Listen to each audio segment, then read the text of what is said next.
SPQR. 4 letters etched into every myth we've ever believed about Rome. You've seen them on marble arches, ancient coins, propaganda posters, even tattooed on the skin of modern soldiers. But what if I told you this sacred symbol of the Senate and people of Rome was never truly for the people? But what if SPQR was the original branding campaign for empire designed not to represent democracy, but to disguise domination? It's a symbol that echoes through the entire history of the Roman Empire, shaping how power justified itself in stone and spectacle. SPQR wasn't just a motto, it was a weapon, a psychological blueprint for control, still embedded in the architecture of capitals, courtrooms, and congressional halls around the world. Behind every column, every dome, every eagle on your government building, Rome is still whispering. Welcome to Shadows of Ancient History. And today we're going to crack open the marble mask and expose the lie that built not just one empire, but 2. It began with marble. Long before Washington, D.C. rose from the banks of the Potomac, another city, Rome, had already set the blueprint for how a republic should look. Not necessarily how it should function, but how it should appear. Grandeur was everything. The Roman Republic mastered the art of spectacle through temples, hulking testaments to Jupiter, Mars, and the Senate itself. These weren't just places of worship or governance. They were declarations. Silent monuments shouting, "Here, power lives." The Temple of Jupiter Optimus Maximus was the apex of this ideology. Situated atop the Capitoline Hill, it was more fortress than sanctuary. Its massive columns, gilded rooftops, and thunderous steps sent a message. The gods favored the state. This temple, and others like it, dominated Rome's skyline and psychology. Power didn't need to raise its voice when it could raise its ceiling.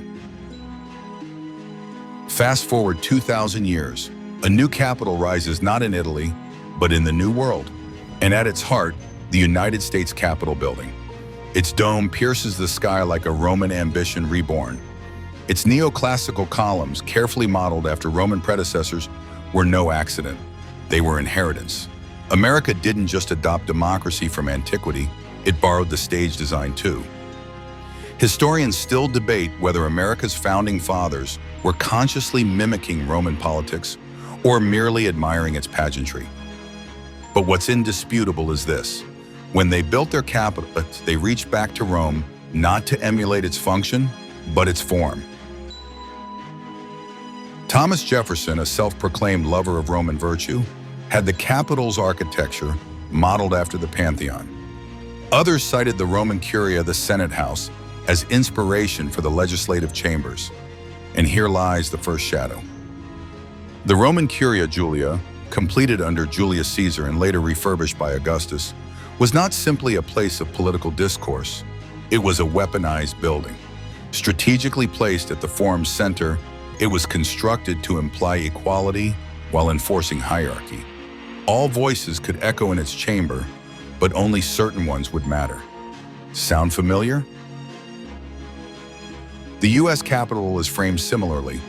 From the outside, it proclaims openness. Steps invite the public, pillars resemble transparency. But behind those pillars, the same choreography unfolds. Power consolidated, voices filtered, decisions rehearsed before reaching the floor. Democracy, dressed for television. It wasn't always this way. Both Rome and America began with architectural modesty. Early Roman senates met in temples, modest structures that doubled as sacred sites. Early American politicians gathered in smaller halls and courthouses, functional, not ceremonial. But as power grew, so did its appetite for spectacle. In 1793, when George Washington laid the Capitol's cornerstone, he wore Masonic regalia. The ceremony echoed Roman rituals, augurs, processions, solemn dedications. The stone itself was placed with symbolic direction and numerology, as if consecrating a new temple, not just an office. The rituals weren't just aesthetic, they were psychological anchors, binding the present to an imagined ancient past. And the resemblance deepened. The Roman Forum was surrounded by temples to law, order, and conquest. The capital is surrounded by institutions that mirror this constellation. The Supreme Court to the east, the Library of Congress to the south, and nearby federal buildings arranged like modern forms. Each building, like its Roman counterpart, tells a story. This is where the gods of law, reason, and order reside. But perhaps the strangest echo of all is the very name, Capitol Hill. Few know this, but the name is not random. The architects and founders named it after Capitoline Hill, the very hill upon which the Temple of Jupiter stood in Rome. It was a conscious homage, a deliberate connection. The United States wasn't just building a republic, it was building a myth, brick by marble brick. Yet myths are fragile.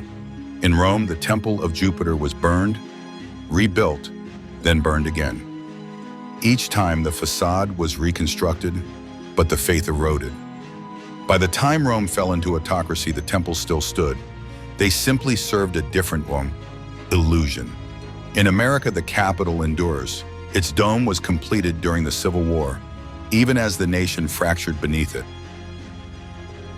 President Lincoln insisted that construction continue, believing that the rising dome symbolized the Union's endurance. Iron beams were forged while soldiers bled in Antietam. The structure rose, not merely as a building, but as a statement. The marble must remain immaculate, even if the soul within is scorched. There's a quiet consensus among architectural historians. Temples outlive politics. They are designed not just to house decisions, but to survive them, to persist long after the debates have gone silent.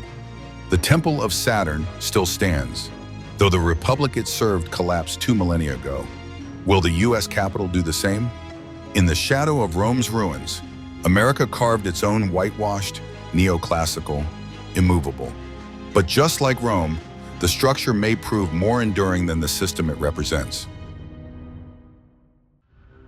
Columns. They hold up more than stone. In Rome and in Washington, they hold up stories of justice, of unity, of voices raised in chorus. But these stories, like the columns themselves, are designed to impress from a distance. Step closer, and you might find they're hollow. The Roman Forum was crowded with columns, Corinthian, Ionic, Doric, each a stylistic whisper of power. The Temple of Castor and Pollux featured 3 famous columns that still stand today, remnants of a building that was central to public life and may have been used for official gatherings, though not as a regular meeting place for the Roman Senate. But Rome's greatest trick wasn't in building temples, it was in convincing the public that the temples belonged to them, that the republic, however elitist in practice, still represented the many. This contradiction was never clearer than in the design of these structures. Oversized staircases, raised platforms, and towering facades made citizens look upward, literally and psychologically. They were made to feel like part of something eternal, sacred, beyond questioning. And in that elevation, Rome planted the illusion. We are all Romans, but not all Romans were equal, and not all voices reached the marble ceilings. The United States adopted more than Roman aesthetics, it adopted the illusion of inclusion. Walk through the Capitol's National Statuary Hall, and you'll be greeted by figures from every state chosen to represent a people's voice. Yet even today, the process of who gets honored and who gets forgotten is mired in the same politics of selective remembrance that plagued Rome. Here lies the parallel that architects rarely admit. Both civilizations used beauty to mask imbalance. Historians still debate whether America ever intended to be a full democracy at its founding. After all, Rome claimed to be a res publica, a public thing, while denying most of the public any real power. Similarly, early America allowed only white, land-owning men to vote. The columns of the Capitol stood tall as a promise, but one aimed at a particular few. Stranger still is the way both powers used architecture to tame dissent. In ancient Rome, after the assassination of Julius Caesar, the Senate quickly declared him a god and consecrated the spot of his cremation as sacred ground. They did not hold trials. They did not call for justice. They built a temple. Fast forward to 1865. Abraham Lincoln is assassinated. A mourning nation builds monuments, paints murals, etches his face into currency. But real justice? Real reform? That, like in Rome, took far longer to arrive if it ever fully did. Instead, the response was symbolic. Temples over trials, columns over consequences. The illusion deepens when we examine the Capitol's interior. From the oculus of the rotunda, a nod to Rome's pantheon, to the intricate frescoes of the apotheosis of Washington, the building suggests divine sanction. Washington is literally painted rising to the heavens, surrounded by goddesses of liberty and victory. A mortal man transformed into myth. This was no coincidence. Augustus, Rome's first emperor, did the same, though with religious connotations. He had artists depict him as Apollo, as Mars, as the bringer of peace. In contrast, Washington's imagery remains symbolic and secular, evoking national ideals rather than divine authority. In marble statues and public art, Augustus didn't just rule, he ascended. This imperial self-deification would ripple through the entire history of the Roman Empire, and Washington's depiction in the Capitol Rotunda follows this same tradition. A leader immortalized, a symbol sanctified. In both cases, the architecture doesn't just honor the man, it deifies the system. And like in Rome, these symbols are not neutral. They shape behavior. Inside the Senate chamber, the decor is hushed but imposing. Dark woods, crimson carpets, and marble busts create an air of reverence. It's a performance space. Just as Roman senators don their togas to speak before a marble backdrop, American legislators stand under ornate ceilings, delivering speeches that are often more for television than for transformation.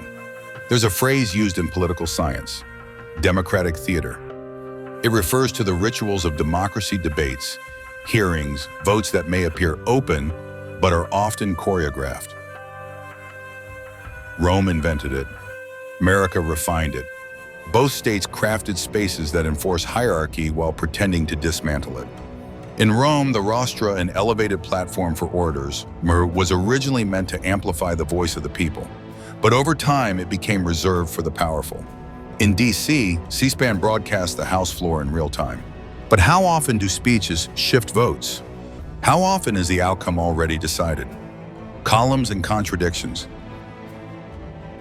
Even the National Mall, flanked by the Capitol and the Lincoln Memorial, mirrors Rome's sacred way, the Via Sacra, which connected the Roman Forum to the Capitol and temples.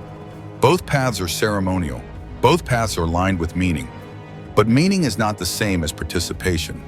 And yet, the illusion holds. Tourists flock to these places in the millions. They stand in awe before the pillars, the domes, the inscriptions. They believe in the power of place. Just as ancient Romans once gathered at the Forum to cheer, to grieve, to protest, so too do modern Americans gather on Capitol Hill. It's the same stage, only the actors have changed. So the question isn't whether the US Capitol echoes Roman temples, it clearly does. The question is, do we hear the same echo Rome once did? An echo not of unity, but of separation cloaked in grandeur, of pageantry masking inequality, of rituals performed for the gods of public opinion, while decisions are made behind closed doors. Remember the temple of Castor and Pollux? Few in Rome knew what went on inside, but everyone knew what it meant. The same is true today, because when power stands behind columns, it doesn't need to raise its voice. It only needs to raise its ceiling. Temples of law. In ancient Rome, law was not just written, it was housed, guarded, elevated. The Basilica Julia, a massive structure commissioned by Julius Caesar, wasn't a church but a public hall dedicated to legal affairs. Trials, contracts, and financial deals took place beneath its colonnades. And nearby stood the Temple of Saturn, where Rome's treasury aerarium was kept under lock and the symbolic watch of the gods. To question Rome's law was to question its divine architecture. The very shape of law in Rome was rectangular, echoing the dimensions of the temples that framed civic life. Every entrance was flanked by columns, every chamber was staged, and every act of governance, whether adjudicating a land dispute or ratifying a war was theatrically performed beneath domes, arches, and friezes. In essence, law was performance, and the venue, a sacred stage. Capitol Hill inherited this concept wholesale. Enter the U.S. Capitol building, not just a legislature, but a modern temple of law. Its east front, once the main ceremonial entrance, mimicked Roman temples in both proportion and purpose. The Supreme Court, completed in 1950, is even more explicit. Designed with a facade of Corinthian columns and inscribed with equal justice under law, it borrows directly from the Roman basilica layout. But here's the twist. The building doesn't invite justice, it declares it. Historians still debate whether the Supreme Court's architecture reflects timeless principles or simply aesthetic propaganda. After all, the Romans also inscribed their temples with noble phrases, virtue, liberty, honor, even as those words were betrayed in policy and practice. The continuity is haunting. And it's not just the buildings, it's the movement within them. In Rome, the cursus honorum was the sequential ladder of political office. One had to climb the steps, both literal and metaphorical, from quaestor to consul, ascending through the system like one ascends a temple. The Capitol's interiors are built for the same ascent, hallways lined with portraits, stairs leading to chambers of higher power, ceremonial paths from lobby to floor. Now observe the floor itself. The Senate chamber is arranged like an ancient theater, curved seating, central stage, hierarchy embedded into the very architecture. Just as Roman senators once debated under frescoed ceilings, American lawmakers now speak beneath murals of Washington's divine ascension. And here, again, the illusion is airtight. Voices rise in passionate rhetoric, while outcomes often remain unchanged. The room applauds itself. Then there's the choreography of lawmaking hearings, votes, roll calls, all carefully recorded, all perfectly visible, and often performative. The Roman Senate mastered this dance. They too had rituals, toga wearing, invocation of gods, formal announcements of laws before a crowd that could not reply. It was all theater. The American process is no different. Transparency exists, but so does spectacle. One lesser-known but fascinating parallel lies in the Senatus Consultum Ultimum Rome's final decree, which could suspend regular law during crisis. In modern America, an equivalent can be found in the concept of emergency powers. Though differing in scope and legal origin, both mechanisms allow the centralization of authority during moments of perceived existential threat. From Abraham Lincoln's suspension of habeas corpus to post-9/11 Patriot Act expansions, emergency declarations have allowed power to bypass the temple steps and act without the theater. The architecture still stands. The rituals continue. But the core mechanism shifts quietly, almost invisibly. And yet, the Capitol persists. The Capitol hosts. The Capitol performs. Consider the inauguration of a new president. The ceremony is held outside the Capitol, facing the mall, just like Roman emperors once stood before the people in the Forum. There are oaths, crowds, flags, and speech. But the most telling symbol isn't spoken. It's the architecture behind the speaker. The pillars, the dome, the unspoken message. This is not just a government, it is a sacred order. Rome did the same. Every new emperor minted coins, raised arches, and held parades not to announce policy, but to affirm continuity, that the empire still lived, that the Jan still smiled. Remember this, after Julius Caesar crossed the Rubicon and effectively ended the Republic, he didn't dismantle the temples. He restored them, rebuilt them, beautified them. He knew that as long as the architecture stood, the idea of Rome remained intact, even if the reality had shifted. The United States did something eerily similar during the Cold War. As McCarthyism ravaged civil liberties and fear replaced discourse, Congress authorized massive renovations of the Capitol Dome. It was repainted, reinforced, polished to brilliance. While inside, hearings silenced opposition in the name of national security. The dome gleamed, the Republic trembled, and this is where architecture becomes prophecy. Both Rome and America understood that people don't need truth, they need narrative. And buildings, far more than books, tell stories that endure. The Capitol, like Rome's temples, doesn't just contain laws, it embodies memory, ceremony, and national identity. It is both a working institution and a symbolic space.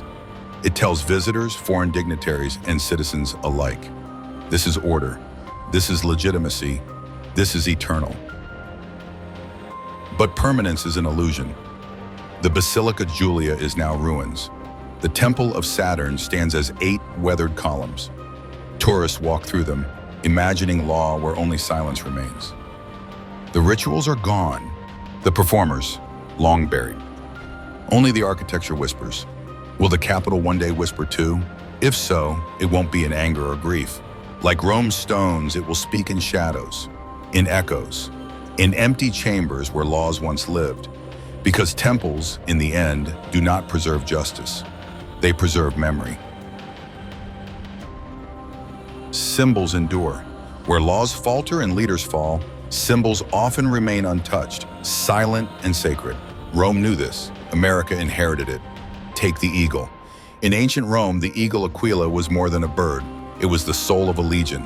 Every Roman legion carried an eagle standard into battle, guarded not by a general, but by a dedicated aquilifer. To lose the eagle was to lose honor itself. When Crassus was defeated in Parthia and lost his legion's eagles, the empire mourned not for the dead, but for the symbol. Decades later, Augustus negotiated their return, not through war, but diplomacy. It was theater, yes, but deeply effective. The eagle had returned. Rome was whole again. Now look to the United States. The eagle perches atop the Capitol, spreads its wings over federal seals, clutches arrows and olive branches on the Great Seal. It even guards the mace of the House of Representatives, just as Rome's fasces once did. These aren't decorative choices. They're echoes, carefully chosen echoes. And the fasces themselves? Even stranger. In Rome, the fasces, a bundle of rods surrounding an axe, was carried by lictors, attendants of magistrates. It symbolized strength through unity and the magistrate's power to punish. When within the city, the axe was removed, signifying the limits of violence in civilian life. Outside, the axe remained. Today, the fasces decorate the walls behind the speaker's chair in the House chamber. They're carved above entrances, they're embossed on coins, military emblems, and even mirrored in police badges. Most Americans don't know the origin or the weight of that image, but Rome would. Historians still debate whether these symbols retain power in a secular age or merely serve as nostalgic flourishes. But ask any totalitarian regime, symbols matter. And America's pantheon of Roman motifs isn't accidental. It's inherited power, stylized. Consider the laurel wreath. In ancient Rome, the laurel crown was awarded to victors, particularly generals and emperors during triumphs. It was both celebration and submission. The victor wore it, the people watched. Even the statues of Caesar and Augustus wore laurel, suggesting divine right. In the US, you'll find laurel wreaths etched into the Capitol's bronze doors, woven into military medals, crowning university seals, federal emblems, Supreme Court friezes. You're not just being governed, you're being reminded who won. Then there's the dome. The Pantheon's dome in Rome remains an architectural marvel, its oculus a perfect circle into the heavens. When America built its Capitol dome, it wasn't just borrowing structure, it was importing theology. The dome symbolizes the heavens, the all-seeing eye, the celestial order. It's not just a ceiling, it's a message. This government is ordained. This is the center. During the Civil War, while cannon fire echoed across Virginia, construction on the dome continued without pause. Why? Because the dome had to rise, especially because the nation was falling apart. Just like Rome rebuilt its temples after fires and invasions, America built its dome in defiance of collapse. Stone becomes defiance. Steel becomes belief. Architecture becomes ideology. Even stranger still, the obelisk. Though Egyptian in origin, the obelisk took root in Roman culture. Rome looted and erected dozens of them throughout the city, placing them at political and spiritual nexuses. They pointed to the goys and marked dominion. The Washington Monument, towering over the National Mall, functions the same way. It is not of Rome, but it is very much from its imperial playbook. Height equals power, and distance from the base equals reverence. Look again at the Capitol Mall layout.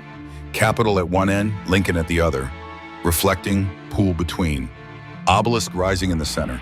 This is geometry as theology, architecture as choreography.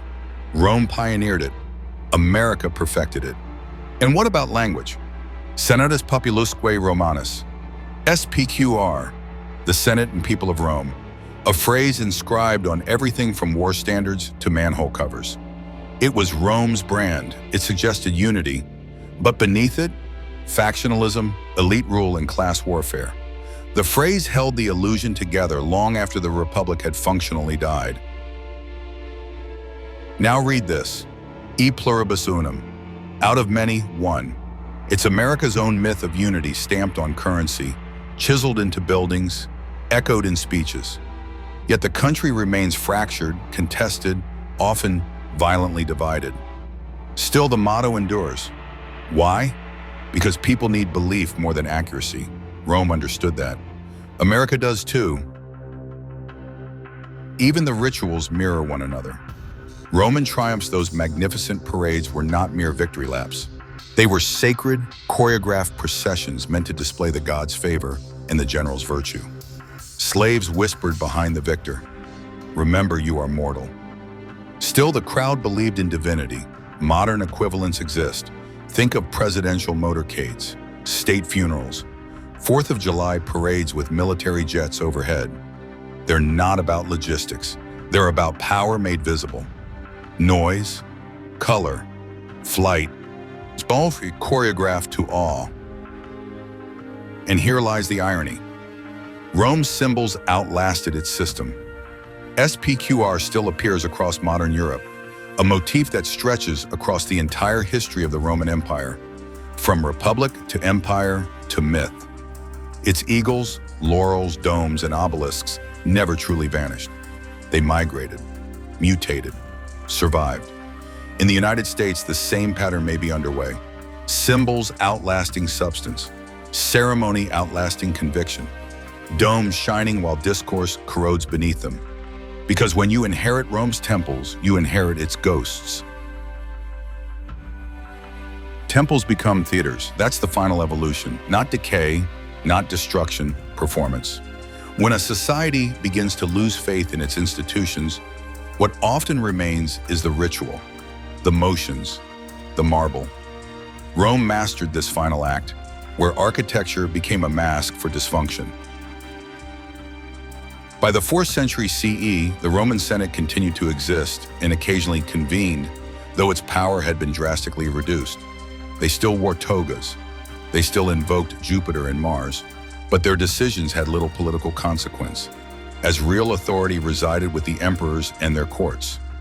Real power had shifted to emperors, to generals, to shadowy court officials behind the curtain of formality. Still, the temples remained, not because they were useful, but because they were familiar. The people believed in them, even as the Republic had long become myth. Just like Rome, the U.S. Capitol now echoes less with legislation and more with performance. The events of January 6, 2021 are burned into the collective American psyche, not just for their violence, but for where they occurred. The Capitol, breached. The temple defiled. The sacred theater disrupted mid-performance. Rioters stood at the dais. In offices, under the dome. They didn't just storm a building, they stormed a symbol. And the symbol bled. For a moment, the illusion shattered. And yet, the very next day, the Capitol reopened. Lawmakers returned. The performance resumed. Flags were raised. Statements were made. The dome glowed at night as it always had. The camera panned wide. And America breathed a shaky sigh, not because healing had begun, but because the set was still standing. In ancient Rome, after a barbarian sack or political crisis, the Senate would reconvene. Speeches were made, offerings laid, the facade repaired. Not because things were fine, but because things needed to appear fine. That was the power of the temple. Not truth, but continuity. And continuity has a cost. The modern capital is surrounded by increasing layers of security barricades, surveillance, no-fly zones. Rome once did the same. After each crisis, more guards were stationed at the Curia, more limits were placed on assembly, more rituals were performed to cover more silence.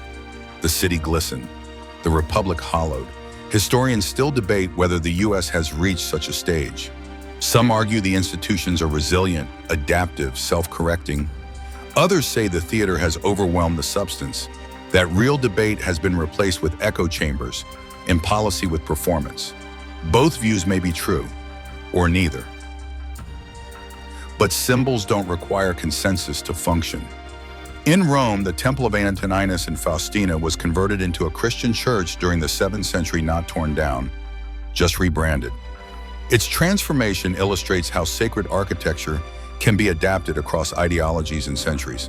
Its columns still rise, though few know the names carved into its frieze. The building outlived its ideology. Consider now the Capitol. What will it outlive? Already its uses evolve. News segments, protests, selfies, memorials, political theater televised and streamed. The dome has become as much a backdrop as it is a landmark. Like Rome's temples, it no longer holds just legislation, it holds imagination. And here lies the final mirror. Rome did not end with fire alone. It unraveled through invasions, decay, and internal fragmentation. But in the memory of civilization, it was not destroyed. It was forgotten slowly, ritually. Its laws faded, its voices dimmed, but its architecture, its stage remained. Even today, tourists walk those ruins, feeling something holy in the stone, even if they cannot name it. That's the real legacy of the temple as theater. It makes memory sacred, even when meaning has escaped.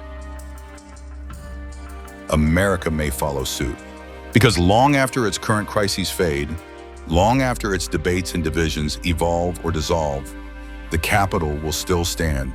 Tour guides will still speak. Cameras will still pan across its dome at sunrise. Children will still sketch its columns in history books. And the stories told will depend on what survives, not just in stone, but in myth. Because when a temple becomes a theater, the final act is not collapse, it's reenactment. A ritual repeated, a dream replayed, a republic remembered. Silence. Not the silence of peace, but the silence of stone. That's what remains when the rituals fade, when the voices have left the chamber, and all that's left is the echo. The U.S. Capitol, like Rome's temples before it, will one day become more memory than machine. Not because it fails, but because that is the natural arc of all great symbols. They rise and to represent power, then persist to conceal its absence. But this is not cause for despair. Symbols can outlive their creators, but they can also outlive their captors. The Capitol, marble and myth alike, belongs not just to legislators or laws, but to all who look upon it and wonder what it could mean, what it used to mean, what it might mean again. Maybe one day students will walk its halls not for politics, but for pilgrimage. Tourists will photograph the dome not for its debates, but for its defiance. And historians will point not just to the architecture, but to the imagination it once inspired. Because even a hollow temple can cast long shadows. And shadows in the right light can become outlines. So let the marble whisper, let the columns breathe, let the echo carry forward not just of what America was, but what it dreamed itself to be. And if we listen closely, if we walk slowly, we may still hear footsteps, not just of power past, but of promise unfulfilled. From the Senate stones of the Republic to the Christianized ruins of the late Empire, the entire history of the Roman Empire is written not just in texts, but in temples. SPQR never truly died. Its symbols traveled, its structure endured, And in the bones of every new empire, the echo waits not to be heard, but to be reenacted.